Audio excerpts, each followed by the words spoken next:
Hello world, in this series we will see how you can build out something similar to the Instagram sign up page, something along these lines.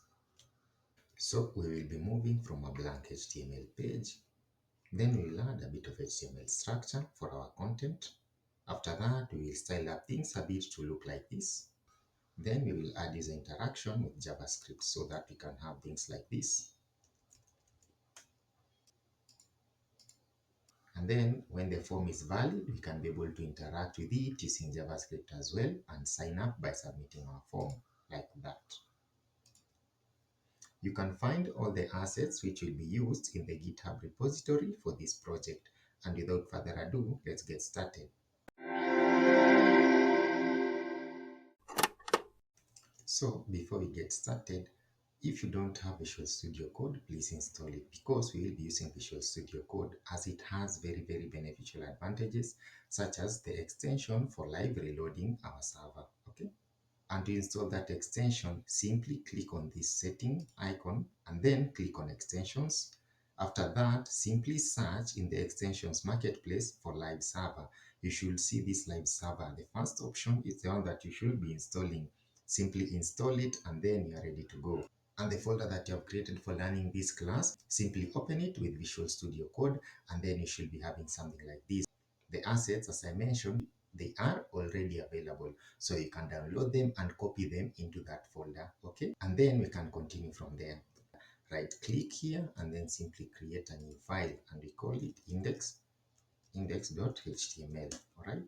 So here, what we can do is that we can let Visual Studio Code autocomplete for us some of the things that we don't need to type. And that's the best thing about Visual Studio Code. So with this, you have just created your first index.html file. And for you to be able to see it in action, right click on it and then open with Live Server, okay? When you click open with Live Server and we head over to our browser, then we will expect to see our index.html displayed as a blank screen because we don't have anything just yet. Okay, so let's, for example, change the title here to maybe something like it's working and we see the reflected change when we do the save.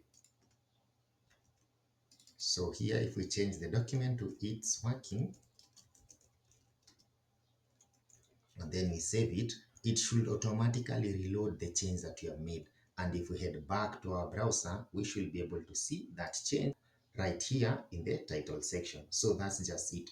With live reload, you are able to see the changes. There's no need for you to keep on refreshing the browser. You make a change and then it's immediately propagated for you on the browser. So now that we know how live reload works, let's start by changing our content here from it's working to sign up Instagram so that it matches the one for Instagram. And when we head back later on to our browser, we should be able to see this reflected. But we don't want to just make the change for the title. We also want to add the icon that we have right here to reflect like this, not to be just a blank browser, to reflect the way it reflects on Instagram. So how do we get to do that? We simply use our Favicon that we downloaded in our assets folder by now adding here in the header part a link to our favicon, and the link, as you see, autocomplete will work in your advantage. So that's why we opt to use Visual Studio Code. So when we head over to the link favicon, we will see that when we hit enter, you should see it autocomplete for you, and then it will select the automatic icon to display. But for us, the icon is located in the assets folder. So all we need to do is to simply specify the right path, and the right path for us is in the assets. But then we need to make sure that we select the favicon.ico. We select it, and then after that we simply save it. The other thing I want you to note is this part here. The type is of an image / X icon, and also the rel is not of maybe style sheet, as we will see later on down the line, because you have to specify that this one is a shortcut and also it's an icon. Okay, so let's head over back to the browser and see the change. Now the change that we have right here is the Instagram logo. Let me comment it out, and then when I save it, you see that it changes back to the browser icon, and then when I comment it back in once more, it changes to the Instagram logo. So that's just it. So feel free to test out different logos, maybe based on your toy projects, and see the changes that you'll be having here. But remember, the extension, as we mentioned, it has to be favicon.ico. Okay, all right. So now with the header part done, we start working on the body section. As you see, I have opened this simple reference mock side by side with our index.html so that it can guide us in dividing our UI into different sections. So before we start actually any implementation, I want you to understand two things that you'll see me using interchangeably. And that is the class and the ID. So a simple analogy that I can use is, for example, think of a class of students, yeah? We have students who are in class 1 and we have students who are in class 4. The students in class 1, they will all share the same feature in the sense that they take a given number of subjects, okay?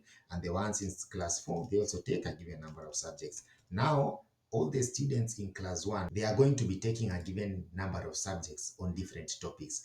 And the students in class 4, they are going to take a different number of subjects also on different topics, and even maybe many subjects, okay?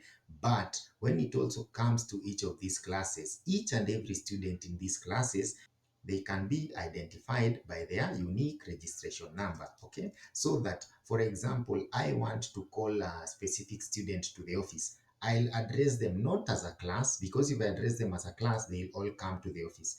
But I want to address them as a specific registration number. That is where the ID comes into the picture, okay? So to summarize this simple analogy, a class is a collective of shareable characteristics, okay? Whereas the IDs are specific. So the same applies to HTML elements. All these elements that we see here, we will see later on, we have divs, we have paragraphs, we have buttons. But each and every of these elements, they can belong to a class, and they can also be given their specific IDs. So you can use both class and ID on the same element, or you can use them individually, okay? And this makes it so easy for you to target a specific element. And a good example is in this section here. We see in this mock, we have the login with Facebook. This is a button. But then how do we identify that when we click on it, it is the one that will be called and not the sign up button? That is where the ID comes into the picture. And then we look at this section here. We see these input fields. They all have the same styling. They have the same appearance. In that case, they belong to a class of inputs where you can decide how to style them as a class of these specific inputs. So we start off with our content section. So all you need to do in Visual Studio Code is simply type in div and then you say dot. So this dot, as you can see, it will automatically use emmet for the auto completion. So whatever you type beyond this dot will be a class. So for our case, we are going to have a content section, and that is the section from here all the way to this part. And then we are going to have another part. We say the footer section, and then we hit enter, and the footer section will be this section right here. All right. Okay. So from that, we see that in our content, we see all this part. We can divide this also into section 1, okay, this part right here, and also into section 2, the bottom part, where we have an account, login, and also get the app, okay? So that means all you need to do, yeah, you guessed it right, we say content, and the reason for namespacing it is so that we can be able to know in which part of the UI this piece of collected elements will be falling into. So in our case, it's the content, and then we say section 1, okay, and then we hit enter. So that will cater for this part right here, okay? And then we also need to just copy this, and then we say section 2, and that will cater for this other part right here, okay? All right, so we also have another part here in this section 1. As you guessed it, we have this section here, so we can call this the header part. Then we see we have this divider, and then we have this form, okay? So what we can do is that we can say here in the content section 1, we simply add div content section 1, okay? And then we have the header part, all right? And this header part will be this top section right here. Okay, then we copy this, and then we have the other part for the form. So we are going to combine the or part because this doesn't add any logic. We just combine the two. So we have the form section, all right? Okay, so in the header part, we go ahead and we break it down further. We see that we have this title, we see we have this instruction, and we see we have this button or div, anything. It can be either a button, it can be a div, is up to you. So we can ask ourselves what these specific elements will be. So in this case, we see that this one is actually an image. So we can add an image here, And then this one, we see that this actually it can be either a span or it can be a paragraph. Let's go with a paragraph for that one. And then this one, as we said, it can either be a div or it can be a button. So let's go with a div, and then for this one, we will use a button so that you can see that event listening, when we get to touch on JavaScript, it will be completely agnostic of the element in place. So once we have it targeted by ID, and that's the benefit of using ID as we mentioned at the start. So this one, we will have it as a div, and then this one later on, we will have it as a button. So with that, we have our first image here, and the image you see automatically when you type it, and you can actually even do this because we know it will be content section 1 header, and then this one will be the title. Okay, and this title is the logo that we have right here. And then when you hit enter, you see like you automatically get the src added, and this src will be the path to this image. Okay, this specific long logo. And then the alt part is actually what should be in place. Think of it as the alternative or the placeholder when the image is not loaded, or when the image is not available, or even when the image is missing.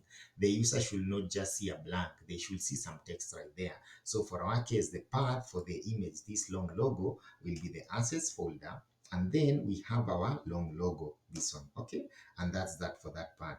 And then this section right here, the alt, you can just call it Instagram long logo for now. For this part right here is simply a paragraph. Okay, and this paragraph, it also has like the same pattern. It has a content section 1 header, and then this header is not a title anymore, it's just the instruction.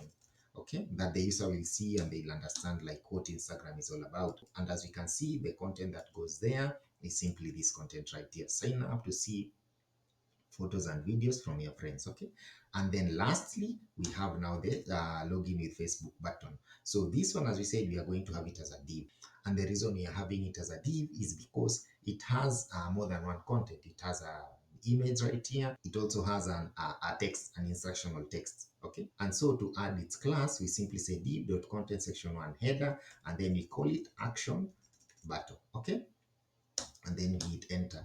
And then inside it, as we said, it has a couple of elements. The first element is the image part, and this image part will be the icon. Let's call it an icon. And then we hit enter. It should expect us to provide the assets. Okay, and the asset should be the Facebook icon, this one right here. All right, okay, so you select it, and the alt, maybe you can say Facebook icon. You save it, and then that should be it. All right, and then the other thing that we need to add is simply the span for this section right here. Okay, and then the span will expect us to provide for it also the instruction for logging in with Facebook, and the text that we are going to be adding right here is simply this. So we save it, and then that should wrap up that section right there. Okay, so let's jump over to the content section 1 form part. Okay, so that is this part right here, the divider right here, and also this form section right here. All right, so let's start off with our divider. And then the divider, we see that it's also a div. Think of divs as encapsulators. Think of them as a bag. Okay, a bag that has items in it. And like any other bag, you can have a bag inside a bag. So that's why we have a div. And the bag I'm referring to is this one, like bag and not bag. Okay, this bag is not good when it comes to programming, but this bag is the one that I'm referring to. Okay, all right, so when we have that, we have a content section 1 form, and then we have divider, and then we simply hit enter, and again, like Visual Studio Code to complete that for us. And then we have to decide which contents will go inside this bag that you've talked about. And the first one, we see that we have this horizontal line, and we have the text right here, and we have another horizontal line. So that means we have two horizontal lines. Okay, and these two horizontal lines, they will be sharing something similar, and that something similar is their look and their size. And that tells you one thing. All you need to do is to say this horizontal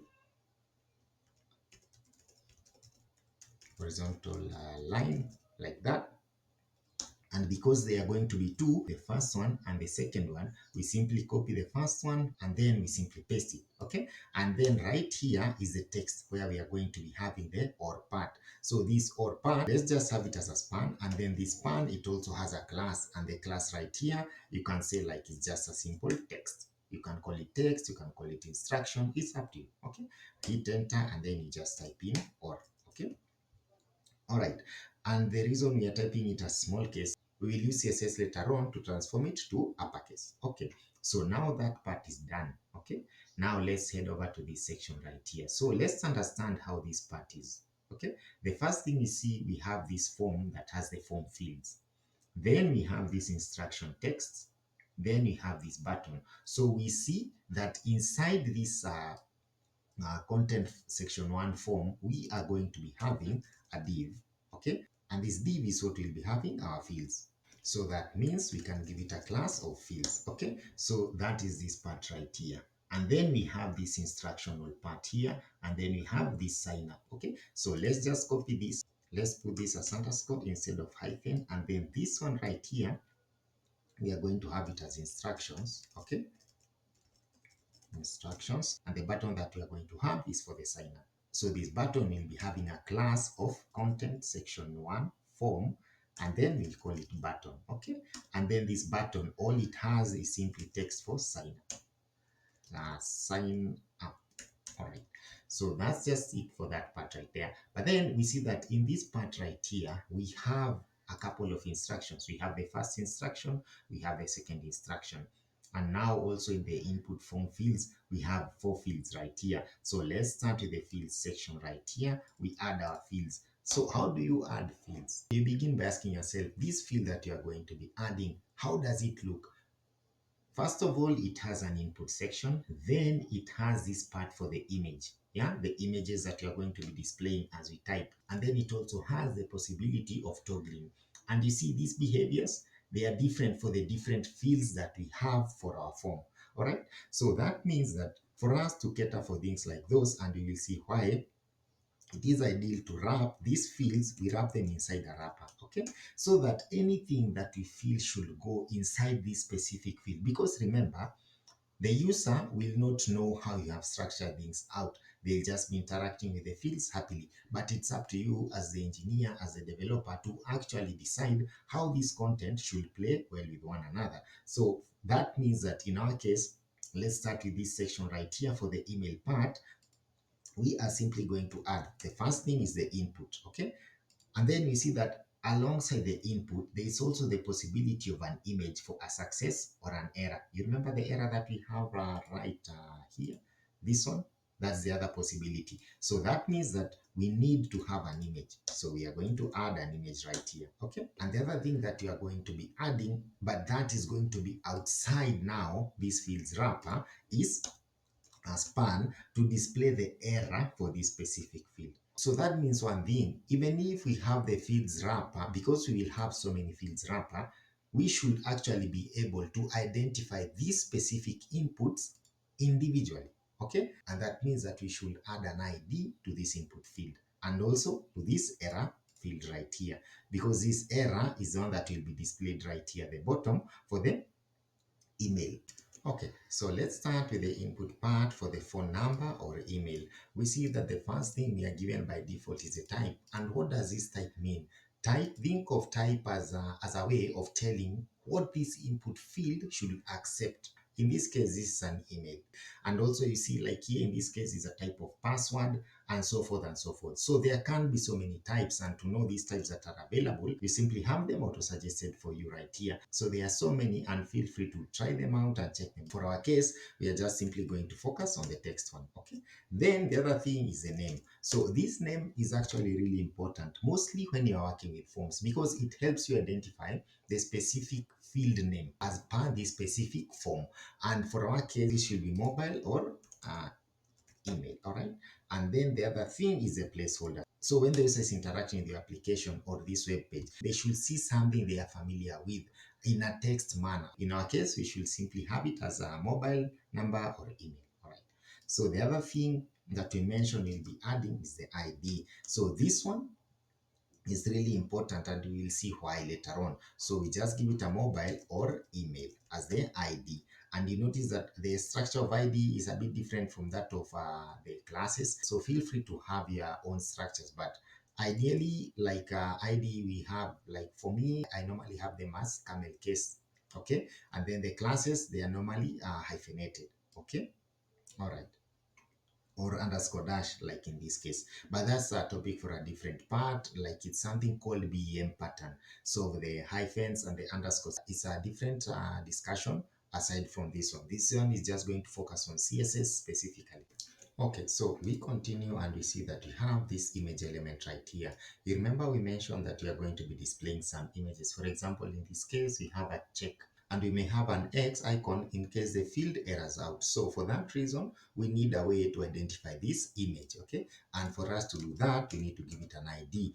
And the ID that we'll be giving it is this one. And again, feel free to play around with these IDs because they are not completely tied. They must not like be for example, for this field, it must not have this specific ID. You can give it an ID that you want. And the other thing you are going to give this is a class. And the class that you are going to give it is a class of success or error image. Because remember, we mentioned about classes and IDs, and all our images that are going to display a success or an error, they need to have a given styling. For example, the width, the height, and so forth. Okay, so that's it. And then the SRC part here, we are going to remove it because we will be appending it to the JavaScript later on.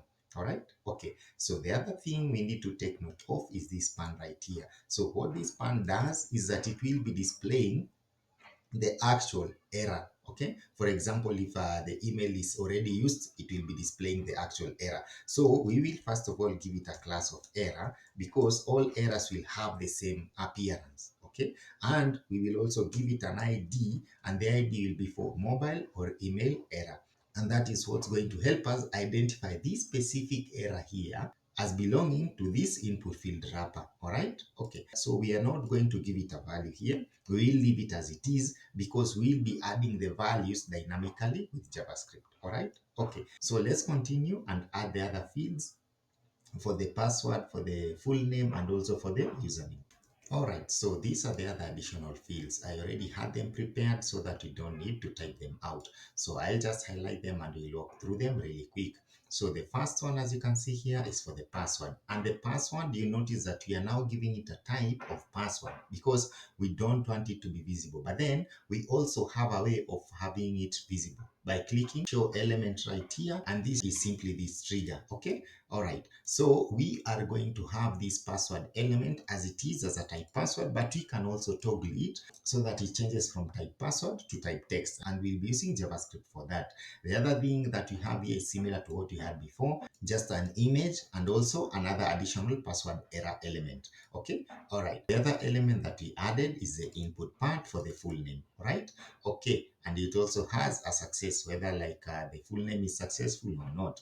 And finally, we have the username part. So the username part, you notice that it also has the same pattern, but now for this username part, we also add the error already because the error will always be the same. So with that in mind, I believe that section for the form is complete. So we can jump over to the other part, which is the instruction section. This section right here. So for our instructions, we see that we have just simple texts, but we also have a link. So that means that in this case, we will simply be wrapping them. And because they are two, because we have this section right here, an instruction here, and another instruction here. What you want to do is to wrap them in paragraphs because we have two paragraphs. But then these paragraphs inside them, they have a span. So this one has a span. For example, you can take this text as a span, and then this section learn more as a link. And for that, we simply add a link, and the link will have a href and it also has a text. And for our span, the text that we have for our span is simply this text right here. And for the link, we have a href. So what is a href? A href is like a pointer to a different URL. So in this case, you give it a link, and then this link is what will be opened when the user clicks on it.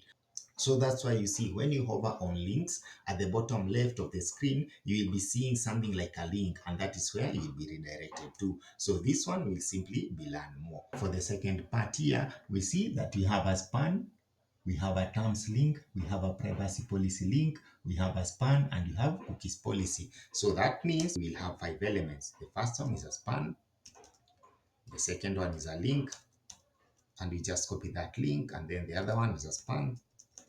And lastly, we have another link right here. Okay, so all we need to do is to add our text. The first span will have a text of that.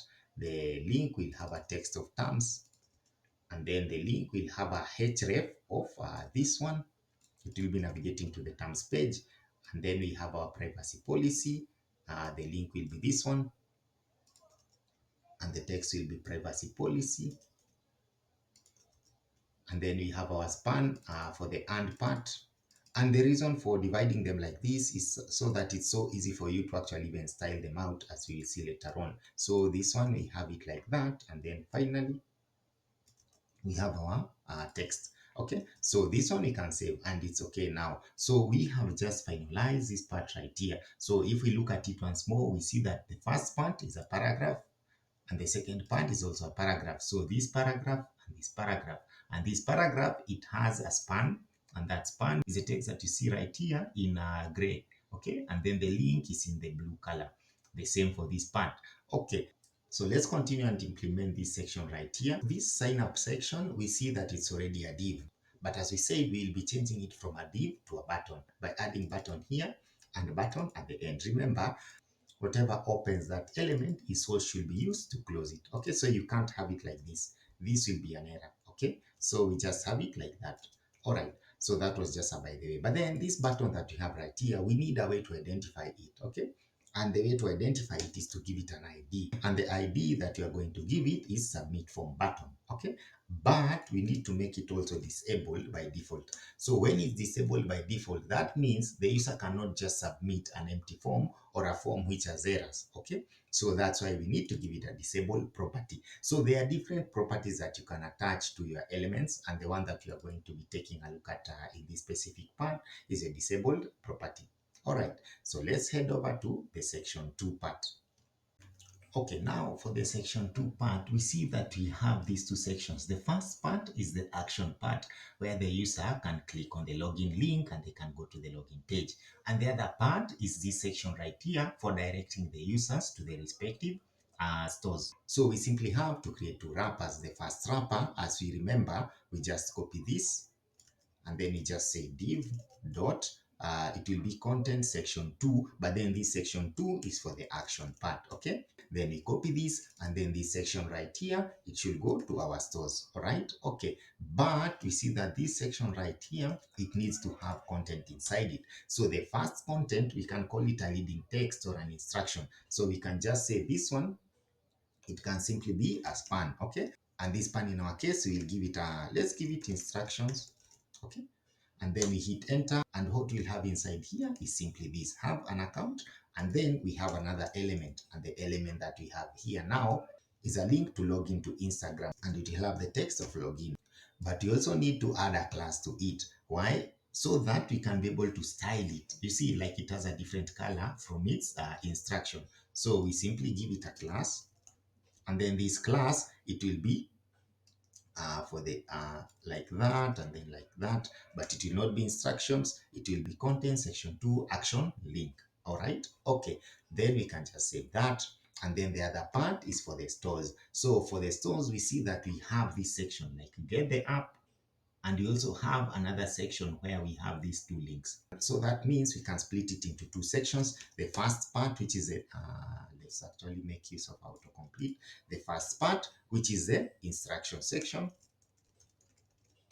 and then we have another part here which are the links. Okay, so we have it like that. So this instruction, all it needs is to have the text, get the app, and then we have this section 2 now. This section 2, expectation is that when the user clicks on this image, they are going to be sent to the appropriate store. So that tells you two things. The click event should happen, and that means that we should wrap these images inside a href like this. Okay, and then the src for the image should be the link to our specific assets. Okay, but we are going to have this link also like this. Instead of it like that, we have it like that. And the other thing we need to add aside from this is simply this. Let me just expand this like here.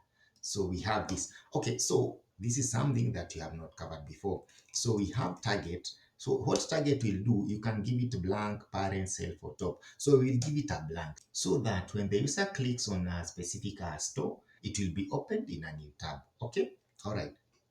And then this image, we simply give it a path to our store, and the first store in this case is the app store. And the other thing that we are going to add is the alternative text, so that they can see something in case the image doesn't load. Okay, all right, and this image in our case is simply this. All right, so we continue. Let's just copy this, and then we just paste it there, and then we add the appropriate link for Google Play Store, and it's going to also have the same behavior of target blank.